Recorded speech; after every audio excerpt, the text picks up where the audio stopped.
Ok, aujourd'hui, je vais te donner 5 cheat codes pour faire x10 sur ta vie, sur ton business. J'ai pas encore choisi le titre de ma vidéo YouTube, donc c'est un petit peu du freestyle. On va commencer avec le premier qui est réduis ton cercle, augmente la valeur. Ça, c'est un problème qui est très très répandu, c'est-à-dire que les gens ont plein d'amis entre guillemets, parce que souvent c'est des potes.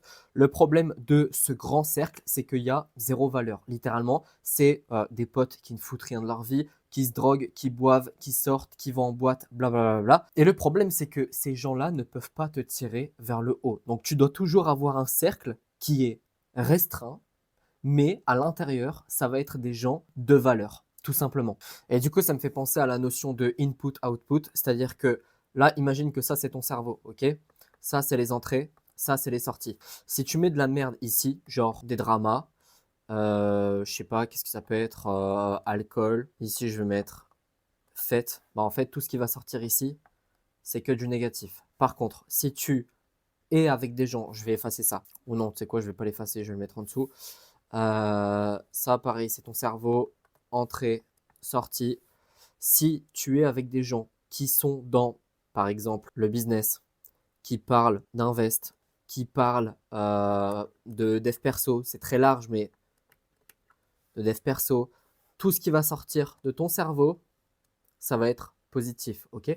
Forcément, si tu côtoies des gens comme ça, mais ta vie, elle va être merdique, ok? Par contre, si tu côtoies des gens qui parlent de ça, ta vie, elle va être beaucoup mieux. Tu vas avoir une vie beaucoup plus agréable, avec beaucoup moins de stress. Quand tu as un problème, par exemple, un problème quelconque, quand on parle à ce genre de personnes-là, ton problème, il va être réglé, d'accord?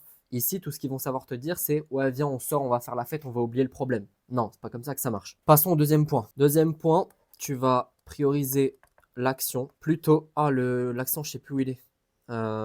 Ici, je crois. Je suis pas sûr. Bah, tu sais quoi, je mets les deux. Allez, hop. Plutôt que la perfection. Alors là, ça peut être, on dirait un truc bateau et tout, mais vraiment, il y a quelque chose de réfléchi derrière. Je te prends un exemple. Tu es entrepreneur, tu es coach, tu as une offre. Ok, tu as une offre de coaching. Ok, tac, tac, tac, tac. Et tu as dessus, on va dire, je segmatise un peu le truc. Tu as trois modules. Ok, et tu vends cette offre à 500 balles, par exemple. Il vaut mieux sortir cette offre-là très très rapidement. Et ensuite, tu vas venir améliorer cette offre pour pouvoir avoir, je sais pas, 5 modules, ok, plus une garantie que tu pourras vendre à 1000 euros. Pourquoi? Parce qu'en fait, les prospects qui vont être en demande, ok, donc ça, c'est plein de petits prospects qui sont en demande. Si tu ne fais pas ton offre à 500 balles, il y a rien qui va se passer. Ok, ils ne peuvent pas venir chez toi et dire voilà, qu'est-ce que tu proposes, blablabla. Tu ne proposes rien. Donc, ils ne vont pas acheter. Ça ne va pas faire rentrer de l'argent sur ton compte en banque. Donc, qu'est-ce qu'ils vont faire ces petits prospects-là qui ont un problème, hein. Ils ont un problème de poids, ils ont un problème parce qu'ils sont trop skinny, peu importe.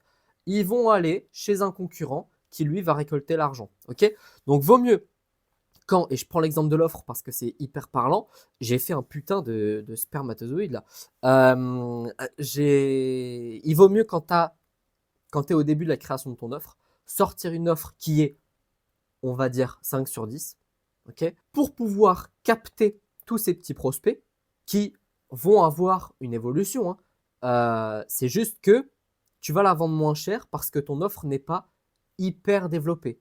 Ok, au lieu d'attendre que tu fasses une offre parfaite, qui soit un 10 sur 10, que tu pourras vendre 1000 euros, le problème c'est que pendant 2 mois, 3 mois, bah, tu auras laissé échapper, allez, on va dire 10 prospects, ce qui fait que tu auras littéralement perdu 5.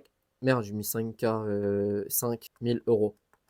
Ok, donc voilà, sors une offre qui est à 5 sur 10 et ensuite tu l'amènes vers un 10 sur 10, mais le plus rapidement possible, tu sors quelque chose. Tu fais en fait, tout simplement.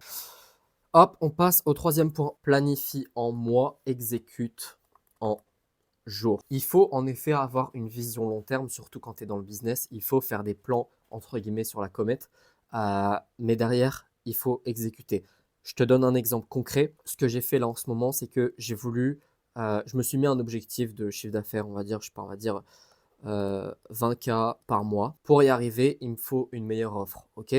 Donc, comment je fais pour obtenir une offre qui est un 10 sur 10? Donc là, on va dire que cet objectif-là, il est pendant 6 mois. Ok?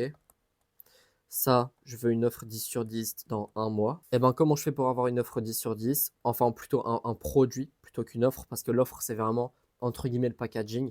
Mais pour simplifier, on va appeler ça une offre. Et ben, je dois ajouter des modules. Ok. Et donc, par exemple, j'ai fait la mise à jour de mon module prospection. J'ai créé des tableaux de prospection également, etc., etc. Et en fait, tout ça, c'est de l'exécution. Ok? Ça là. Et ça, c'est le plan. Ça, c'est le plan principal. Ça, c'est l'objectif entre guillemets secondaire. Et ça, c'est les sous-objectifs secondaires. Mais il faut vraiment, si tu n'as pas ça, si tu n'as pas le truc en tête, ton gros objectif, tu ne pourras pas avoir le sous-objectif et tu ne pourras pas avoir l'exécution derrière. Donc, il faut vraiment que ta vision soit claire. Ensuite, quatrième point, protège ton temps comme ton argent. Ça, c'est un énorme problème. C'est-à-dire que les gens ne comprennent pas que chaque heure de ta putain de journée compte, ok? Et elle va te rapprocher pardon, de ton objectif si elle est bien utilisée. Et en fait, c'est un truc, moi je m'en rends compte assez facilement, mais c'est peut-être parce que j'ai un cerveau un peu chelou, mais en fait, imagine juste 30 minutes, juste ça, c'est pas beaucoup, hein, 30 minutes d'Insta. Ok, ça par exemple, typiquement, les 30 minutes là, c'est ma limite d'Instagram sur mon compte perso. C'est-à-dire que je ne peux pas aller au-delà, j'ai mis une limitation parce que je me suis rendu compte il y a très peu de temps que, alors normalement je l'avais pas et j'étais retombé dedans dans une sorte d'addiction. Enfin, c'est même pas une sorte, c'est une addiction où je me suis rendu compte que mon putain de temps d'écran était passé à genre 1 heure et demie, 2 heures par jour sur Insta. Okay, juste sur Insta. Donc, je me suis dit, bon, là, Martin, t'es une grosse merde, faut que tu te reprennes. Ce que j'ai fait, c'est que j'ai remis. Enfin, c'est pas que j'ai remis ma limite. En fait, ma limite est là, hein. Il y a un code, je connais le code. C'est juste que ça me met des freins dans ma tête quand je vois la limite. Et là, je me suis dit, bon, Martin, à partir de demain, t'arrêtes d'être une grosse merde. Et dès que tu vois la limite apparaître, ou même avant, tu arrêtes. Et là, je suis à peu près à 27 minutes en moyenne d'Instagram perso par jour. Ok? Donc, je suis passé de 1 heure et demie, 2 heures à peu près 27 minutes. Pour arrondir, on va dire 30 minutes. Imagine que 30 minutes d'Instagram, c'est à peu près, c'est à peu près le temps que tu vas mettre pour faire un tournage complet. Alors, quand je dis tournage complet, c'est tu fous tes lumières, etc. Pour YouTube. Tu fous tes lumières, tu fais ton petit test de son avant, etc. Et c'est même un peu moins. Là, par exemple, je ne sais pas combien de temps cette vidéo va durer, mais typiquement, si elle dure 15 minutes avec toutes les petites coupures de blanc, etc. Au total, j'aurais peut-être tourné, et quand je dis tourné, je prends le temps de l'installation et tout, 25 minutes, même 20 minutes. Donc en fait, à chaque fois que tu passes 30 minutes sur Insta, à la fin, moi, c'est ce que mon cerveau me dit, hein, il me dit, regarde ce que tu aurais pu faire à la place de d'être branlé, en fait, tout simplement. Il n'y a pas que ça. Tu peux faire ta prospection en 30 minutes. Enfin, du moins, peut-être envoyer tes messages, pas faire les relances et tout, parce que c'est un petit peu plus long, mais au moins faire les relances et répondre aux messages. Donc, en bref, il y a plein de trucs qui viennent te manger du temps, mais vraiment des trucs hyper inutiles. Et la plupart du temps, c'est évidemment les réseaux sociaux comme Instagram, TikTok, etc. Si tu arrives à dégager ça, tu vas te rendre compte que ta journée, elle est méga longue. En vrai. En vrai de vrai, elle est méga longue. C'est juste que, et je te conseille de regarder, hein, tu vas dans ton temps d'écran de TikTok ou d'Insta, je pense que tu vas être choqué. C'est-à-dire que quelle est la putain d'utilité à la fin de ta journée ou à la fin de ta semaine ou à la fin de ton mois ou à la fin de ton année d'avoir passé 1 heure par jour sur Instagram? À quoi ça sert? C'est quoi le but final? Ça ne sert à rien. C'est du temps de perdu. C'est du temps, tu l'as cramé. Ça ne sert à rien. Par contre, prendre 30 minutes par jour pour faire un tournage YouTube et sortir une vidéo par jour, c'est un exemple, hein. Ça, à la fin de l'année, ça va te servir. Parce qu'en fait, à la fin de l'année, ça va te rapporter je ne sais pas combien de dizaines de milliers d'euros parce que tu auras réussi à obtenir des clients grâce à ça.